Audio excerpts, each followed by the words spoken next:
그러니까 사례 연구의 목적은 일반적 원리 보편적 사실을 발견한다? No, 그게 아니죠. 사례인데 어떻게? 그게 아니 일반화 가능성에 초점을 두는 것이 아니라 사례 연구는 크게 보면 양적 연구, 질적 연구, 어느 연구다? 질적 연구에 속하겠죠. 그래서 일반화 가능성이 그 중요한 게 아니에요. 그거 아니라 어떤 그야말로 특정한 사례에 대하여 특정한 사례에 대하여서 왜 그 나타나게 되고 그 사례에 관련된 그 재반 변인들을 밝혀내는데 초점을 두는 것이에요. 그래서 이 사례 연구는 여기 제가 이렇게 써놨죠. 총합성, 뭐 총합성이다. 사례 연구 총합성, 총합성이란 뭐예요? 몽땅 다죠. 사례의 어떤 특정한 측면을 연구하는 것이 아니라 그 사례에 있는 모든 면을 연구한다. 그러니까는 뭐 신체적인 거, 심리적인 거, 환경적인 거 모든 요인 조사해서 이런 어떤 독특한 사례가 나오고 특성이 나오게 된 요인들을 조사하는 것이 총합성이에요. 모든 걸 다 한다. 특정 총합성. 그 다음에 방법을 다양하게, 방법의 다각성. 사례 연구를 할 때 단순히 관찰 이렇게만 생각하는 것보다 방법의 다각성, 그게는 면접법, 관찰법, 실험법, 뭐 이렇게 자서전 등 뭐 문제 해결 도움 주는 이 어떤 방법도 이용해서 사례를 파헤친다 했어요. 뭐 학생 자신을 볼 수도 있고요. 아니면은 뭐 가족이라든가 이렇게 주변의 자료를 관찰해서 주변의 자료에서 뭐 어떤 방법을 통해서 정보를 얻어내는 그래서 다양한 방법. 그다음에 사례는 정말 사례잖아요. 케이스 바이 케이스. 우리 이런 소리 많이 쓰잖아요. 개별성. 각각 다르다 그랬어요. 개개의 사례. 각 개인이 당면하고 있는 문제. 그다음에 사례 연구에서는 어떤 발달적인 측면을 굉장히 강조하게 됩니다. 발달적 측면. 발달적 측면이라는 것은 이 교재에 언급된 대로 개인의 생활사를 갖다가 딱 이 순간뿐만 아니라 종단적인 측면에서 밝히고자 하는 것이 많아요. 또 그것이 조금 더 어떤 독특한 특성에 관해서 연구할 때 그때 당시 나타난 것보다는 추적해서 연구를 하게 되면 조금 더 좀 더 구체적이고 좀 효과가 있는 그런 사례가 되겠죠. 그래서 발달적 측면을 강조하고 있고요. 그 다음에 이걸 통해서 어떤 교육이라든가 사례 연구를 하는 거 교육 아니면 어떤 치료 이런 데 쓸 목적이 많이 있다라는 거예요. 제가 손톱, 왜 이렇게 손톱을 뜯을까? 어떤 재반적으로 거기에 뭐 다양하게 보는 거죠. 단순히 뭐 이렇게 관찰만 하는 것이 아니라 다른 면접을 한다든가 이런 방법의 다각성을 가지고 그 다음에 이거 자체는 개별적인 거예요. 각각 개별적인 거예요. 그렇기 때문에 거기에 맞춰서 하는 거 그리고 전세 좀 이렇게 좀 종단 추적하는 것이 조금 더 바람직하다라는 거. 그러면 장점은 뭐냐? 사례 연구는 여기 있어요. 어떤 특정 대상을 여러 측면에 다각적인 측면에서 종합적으로 연구하는 것이 사례 연구입니다. 단순히 가서 관찰만 하는 것이 아니라 다각적인 방법, 방법의 다각성이에요. 그래서 여기서 그렇기 때문에 좀 더 문제 해결 왜 그렇게 하겠어요? 교육 및 치료에 쓰고자 하는 거잖아요. 단순히 연구자의 궁금증을 해결하기 위한 것보다는 어떻다. 이걸 갖다가 조금 나아지는 방향, 교육이라든가 어떤 치료적인 방향에 쓰려고 사례 연구를 합니다. 그렇기 때문에 지금 여기서 보게 되면은 개인을 좀 더 포괄적, 총체적인 존재를 파악한 도움뿐만 아니라 문제 해결하는데 의미 있는 자료를 제공할 수 있게 하는 것이 무엇이다? 사례 연구입니다. 그리고 우리가 이제 상담할 때 청소년 상담사니까 학교에서 미리 이렇게 학생들한테 받아놓은 조사한 자료가 있으면 상담의 기초가 되기도 하겠죠. 사례 연구 자체는 어떤 특정 대상의 문제 해결에 도움 줄 뿐만 아니라 상담사나 일반 교사들한테 이 사례를 활용해서 좀 우리가 좀 실습 훈련 이런 거 하는데 도움이 되겠죠. 실제적으로 상담은 문제로부터 출발하게 되는데 이 문제를 다양하게 접할 수는 없잖아요. 상담자가 그래서 우리가 의사도 마찬가지예요. 어떤 병적인 원인을 다양하게 실제 임상에서 만나려면은 오랜 기간이 걸려야겠죠.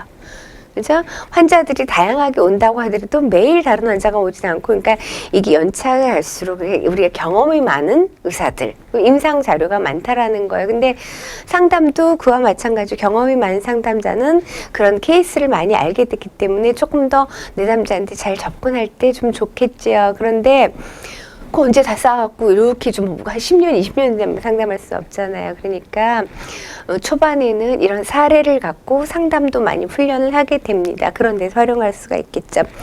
단점 뭐니 해도 일반화가 되기가 어렵다는 거예요. 독특한 특성 케이스를 가지고 가기 때문에 일반화시키긴 어렵다라는 것.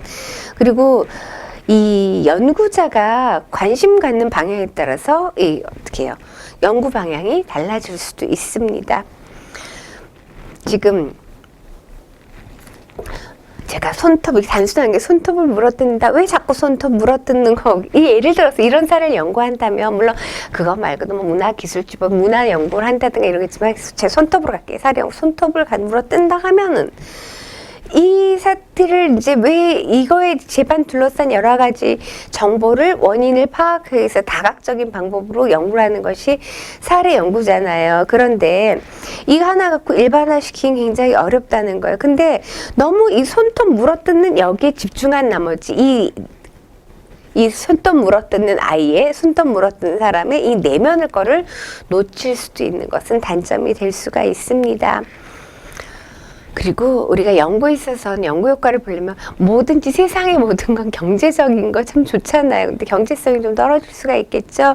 시간도 오래 걸리고 여러 대상을 동시에 하기는 참 어렵습니다. 그래서 이런 것들이 문제점이 됩니다. 그럼 조사 연구, 사례 연구 있어요. 그 조사 연구. 조사해서 그 현상을 기술하게 되는 거예요. 그러니까 조사하는 거예요. 그야말로 무엇이 존재하고 있는가. 조사하는 거예요. 조사해보면 다 나와. 조사하는 거죠. 조사해보면 뭐가 나올까요? 그러니까 조사해서 기술하는 거, 지금 기술 연구 분분해서 하잖아요. 그래서 조사 연구할 때 여러분들이 뭔가를 조사할 때 가장 많이 무엇을 쓰겠어요? 어떤 거를? 질문지법, 면접법, 이제 질문집 가장 많이 쓰는 법, 질문집 연구할 때 질문지법 많이 써요. 아니면은 면접법, 뭐 관찰법도 쓰겠지요. 근데 이제 가장 많이 사용하는 법이 이런 것들. 그러니까 있는 그 현상, 그 사실을 질문지를 통해 조사하거나 면접을 통해 조사해서 하는 거죠. 그래서 가장 많이 쓰는 것은 두 가지 방법인데, 이럴 때는 어떨 때 이렇게 할까?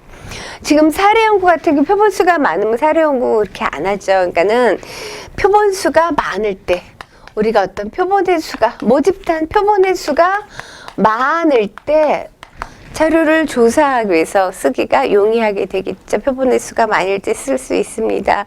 그래서 이렇게 하게 되면 어떻게 해요? 자료를 사례 연구는 비경제적이라는 건 뭐예요? 시간이 많이 걸린다고 그렇지만은 이렇게 표본수가 많을 때 쓸 수 있기 때문에 비용이 적게 들어요. 그리고 신속하게 처리된다면은 어떻게 연구에서 뭐니 해도 비용 표본수가 많을 때 쓸 수 있어요.